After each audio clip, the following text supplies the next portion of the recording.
Kena ikat perut tu rakyat bukan rakyat harus ikat perut, memang rakyat dah ikat perut.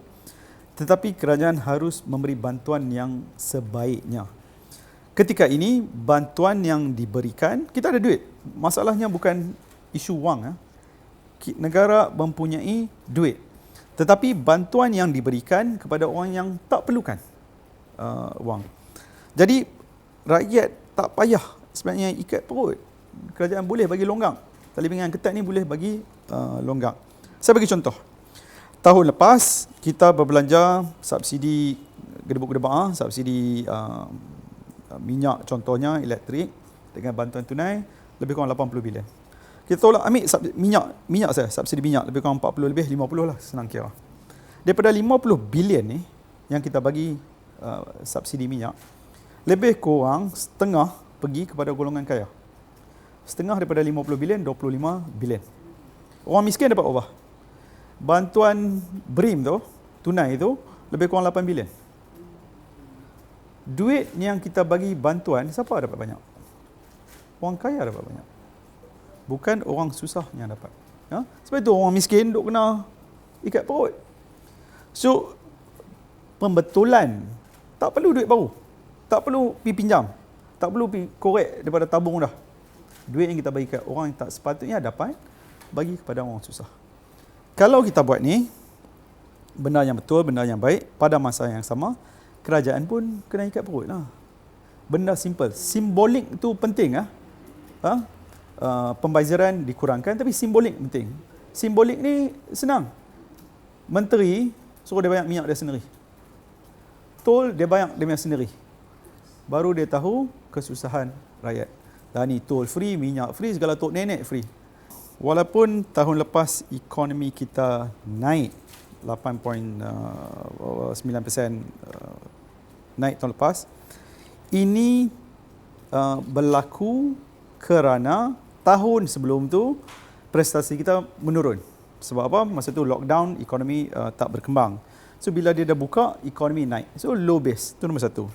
Kedua, ekonomi juga berkembang tahun lepas, ekspor kita naik, ringgit kita jatuh, jadi ekspor kita naik. So membantu pertumbuhan ekonomi.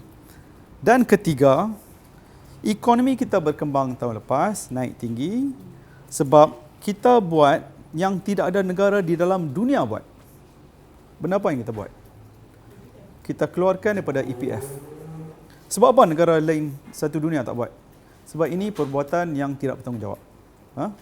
Sebab itu kita keluarkan 150 bilion. Ini membantu supaya pertumbuhan ekonomi. Baik untuk tahun lepas, susah pada masa hadapan. Kerana permintaan untuk keluarkan EPF itu betul. Pasal orang terdesak. Tetapi cara memberi bantuan itu silap. Kerajaan kata, hang pakai duit hang sendiri lah. Jangan tanya aku. Pasal kita ada banyak pembaziran ketika itu. Ini memberi kenaikan ekonomi yang tinggi. Itu pertama. Kedua, walaupun ekonomi naik tinggi tahun lepas, tidak bermakna hidup rakyat bertambah baik. Kalau kita lihat kadar pengangguran ketika ini, masih tinggi berbanding sebelum COVID. Kadar underemployment, yang sepatutnya ada degree, kerja kena yang bersesuaian lah. Tapi underemployment pun masih tinggi. Per capita income masih rendah berbanding dengan pre-COVID. Jadi walaupun ekonomi naik, kita masih belum pulih. So itu poin nombor dua. Poin nombor pertama, ekonomi naik pasal kita bawa keluar duit. Terutamanya, tak bertanggungjawab. Kedua, walaupun ekonomi naik, rakyat masih belum pulih sepenuhnya. Ada peningkatan, tapi belum pulih. Ketiga, apa akan jadi tahun ini? Tahun ini ekonomi akan merudum. Bukan recession, bukan teruk, tapi akan berkurangan. Sebab apa? Salah satunya adalah tidak ada lagi pengeluaran EPF. Tahun lepas 150 bilion. Tahun ini tak ada untuk menampung, membantu peningkatan ekonomi. It's okay. Tak berkeluar, tak apa. Pertama. Kedua, isu peningkatan harga barang masih berlaku. perang dekat Ukraine dengan di Russia masih belum reda, belum berkurangan. Ini memberi kesan kepada harga minyak mentah contohnya. Harga minyak mentah dah naik 2 kali, harga gas naik 3 kali hingga 4 kali. So tekanan harga ni masih berlaku. Jadi ekonomi akan berkurangan sedikit tahun ini, bukan hanya di Malaysia, di seluruh dunia, terutamanya di negara-negara maju. Bank Dunia kata 9 pada 10 negara-negara maju tidak akan mencapai pertumbuhan yang tinggi, rendah.